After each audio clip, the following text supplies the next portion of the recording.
Hello and welcome to Annie's Short Stories. I hope you enjoy this story. I'm going to try and upload a new story each day. The Sinister Dollhouse. It was a blustery October evening on the Isle of Wight when Holly Arnold first laid eyes on the dollhouse. It sat in a dusty corner of a new cottage attic, shrouded in cobwebs, with an uncanny resemblance to her own home. Its red brick facade, miniature ivy creeping up the sides, and even the smudged shutters mirrored the house she'd inherited from her late grandmother. Holly, still weary from unpacking, felt a mix of nostalgia and unease as she brushed off the grime and examined the intricate details. Inside were tiny replicas of the rooms she'd just moved into, a quaint kitchen with its chipped countertops, the living room with a sagging armchair, and even her bedroom with its wrought iron bed frame. But what caught her attention most were the dolls. A family of 4, a woman with chestnut hair tied back in a bun, a tall man in a suit, a little girl in a blue dress, and a boy with a mischievous grin. Holly shivered. They looked eerily lifelike. The woman's features were unnervingly similar to her own. She decided to bring the dollhouse downstairs, imagining it might make an interesting centerpiece for the living room. It was only after she placed it on the coffee table that she noticed something peculiar. The dolls had shifted positions. At first, Holly thought it was her imagination. The boy, who had been seated on a tiny sofa, now stood by the fireplace. The girl's porcelain face seemed to tilt toward her, almost expectantly. Holly laughed nervously, chalking it up to the jostling for moving the house. That night, as the wind howled outside, Holly awoke to a faint creaking sound. It was subtle, like the groan of floorboards under careful footsteps. Grabbing her phone for light, she tiptoed down the stairs. The dollhouse sat where she'd left it, but something was off. The tiny living room now had a faint glow, as though someone had lit the doll-sized fireplace. The man and woman dolls were seated at the dining table, their plastic faces frozen in eerie smiles. The children stood at the base of the staircase, their glassy eyes fixed on the miniature bedroom above. Holly's heart raced. She leaned in closer, trying to convince herself it was some kind of trick of the light. That's when she noticed a new addition, a 5th doll perched in the kitchen. This one was dressed in a sweater and jeans, exactly what Holly had worn earlier that day. The next morning she resolved to ignore the dollhouse. She busied herself unpacking, but the nagging feeling of being watched lingered. The sensation grew stronger as the day progressed. Every time she passed the dollhouse, she felt the doll's eyes follow her. By evening, her nerves were frayed. She decided to investigate, determined to prove it was all in her head. She grabbed a magnifying glass and inspected the dolls. To her horror, she discovered tiny scratches and grooves on their limbs, as though they'd been moving on their own. Just as she was about to put the magnifying glass down, the boy doll fell over. Holly froze. She hadn't touched it. Slowly, the tiny figure sat back up, its head jerking toward her with a deliberate motion. She screamed and stumbled back. The dollhouse began to rattle violently, the dolls inside toppling over and righting themselves as if caught in an invisible storm. Holly grabbed the dollhouse, intending to throw it out, but a searing pain shot through her palms. Looking down, she saw the tiny doll's hands clinging to hers, their porcelain fingers digging into her skin. Panicking, she flung the dollhouse to the floor. The rattling stopped, and the room fell deathly silent. But when she looked back, the dolls were gone. A chill ran down her spine. She turned slowly, sensing movement in the shadows. Standing in the doorway were the dolls, now life-sized, their glassy eyes fixed on her. The woman doll spoke first, her voice soft and melodic but dripping with malice.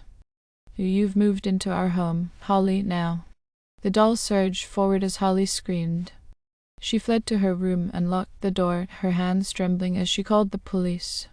But the signal was dead. The soft patter of footsteps echoed outside her door, followed by faint whispers. "Ah, Holly." The next morning, the cottage was eerily quiet.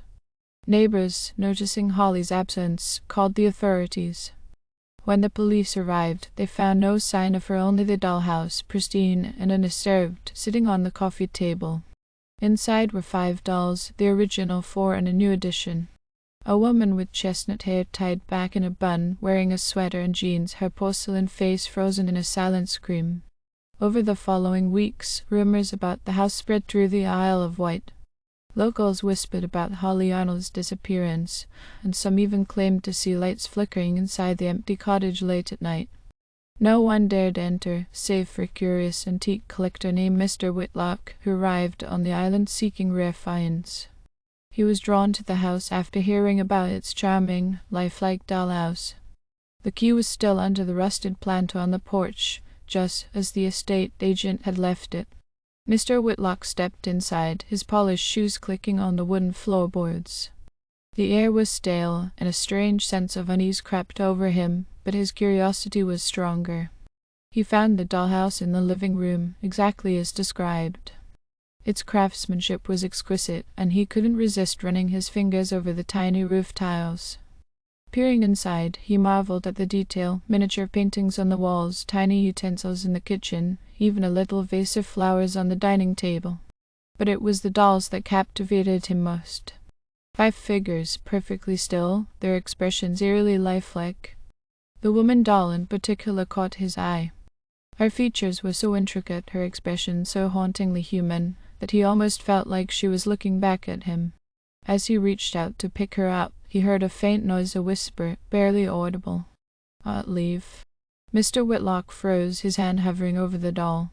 The sound was so soft he thought he must have imagined it. But then he heard it again, louder this time. He pulled back his hand and turned toward the door, his instinct screaming at him to get out. But as he moved, the dollhouse door creaked open. Inside, the 5 dolls had shifted positions. The man and woman now stood by the tiny doorway, while the children stood at the base of the stairs, their heads tilted up toward the 5th doll. Mr. Whitlock blinked. He had not touched the house. How could they have moved? Suddenly, the living room grew cold, and the shadows seemed to deepen. The tiny lights in the dollhouse flickered on, casting an unsettling glow on the dolls' faces. One by one, they turned their heads toward him, their glassy eyes reflecting the dim light. Terrified, Mr. Whitlock backed away, stumbling over the coffee table. The dollhouse began to vibrate, the sound of tiny furniture rattling inside. The dolls stepped forward, their movements jerky but purposeful. "Join us," they whispered in unison. Mr. Whitlock screamed and bolted for the door, slamming it behind him as he fled into the night. He didn't stop running until he reached his car.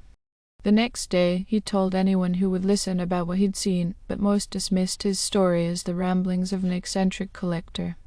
However, the locals noticed he left the island in a hurry and never returned.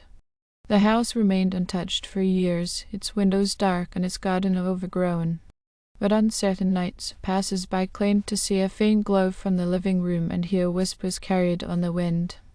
One particularly brave teenager, curious about the legend, dared to peek through the window. What he saw chilled him to the core. A 6th doll had joined the collection. It wore a dapper suit and a wide-brimmed hat, its face frozen in an expression of pure terror. The teenager ran, vowing never to speak of it again. Over time, the house came to be known as the Sinister Dollhouse. No one dared enter, and it stood as a silent monument to the strange and terrible events that had unfolded there. The dollhouse, however, remained. And with each passing year, new dolls would appear, people who ventured too close, drawn in by curiosity or greed, their souls trapped in porcelain forever. Thank you for listening. I hope you enjoyed this story. Please don't forget to like, and even better, like and subscribe. Thank you very much, and I hope you have had or have a great day.